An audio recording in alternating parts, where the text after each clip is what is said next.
வணக்கம் மக்களே, welcome to Rajesh kitchen. இன்றைக்கி நம்ம தஞ்சாவூர் ஸ்டைலில் தக்காளி ஸ்வீட் எப்படி பண்ணுறதுன்றதை பார்க்க போகிறோம். அதுக்கு ஒரு கடாயில் 1 கிலோ தக்காளி சேர்த்து நல்லா கிளறி விட்டுக்கலாம். 10லேருந்து 15 நிமிஷம் தக்காளியை நல்லா வேக விட்டு, தக்காளி நல்லா ஸ்மாஷ் ஆனதுக்கப்புறமா ஒரு துண்டு பட்டை போட்டு நல்லா கிளறி விட்டுக்கலாம். இது கூட 1 கப் அளவு சர்க்கரை எடுத்திருக்கேன். உங்களுக்கு எவ்வளோ இனிப்பு தேவையோ அதுக்கேற்ற மாதிரி சர்க்கரையை சேர்த்து நல்லா கிளறி விட்டுக்கலாம். இப்போது தக்காளியும் சர்க்கரையும் சேர்ந்து நல்லா கிளறி விட்டதும் அது தக்காளியோட கலர் நல்லா சேஞ்ச் ஆகி வரும். இந்த டைமில் 1 கப் அளவு டேட்ஸ் எடுத்து வச்சுருக்கேன்.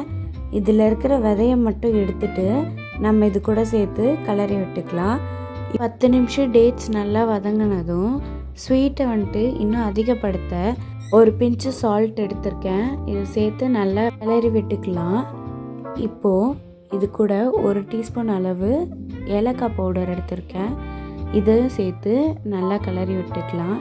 இப்போது தக்காளி நல்லா கொதித்து அது ஒரு திக்கான கன்சிஸ்டன்ஸ் வந்ததுக்கப்புறமா ஒரு கடாயில் 2 டேபிள் ஸ்பூன் நெய் சேர்த்து நான் அதை நல்லா உருகி விட்டுக்கலாம்.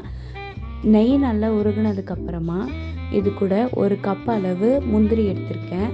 சேர்த்து நல்லா கோல்டு ப்ரௌன் ஆகிற அளவுக்கு வதக்கி விட்டுக்கலாம்.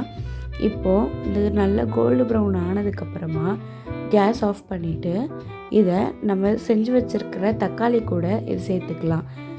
இதை சேர்த்ததுக்கப்புறமா ஒரு நல்லா கிண்டி விட்டு ஒரு 5 நிமிஷத்துலேயே கேஸ் ஆஃப் பண்ணிட வேண்டியதுதான். அவ்வளோதாங்க. ஈஸியாக சிம்பிளாக தஞ்சாவூர் ஸ்டைலில் ஃபேமஸான தக்காளி ஸ்வீட் ரெடி.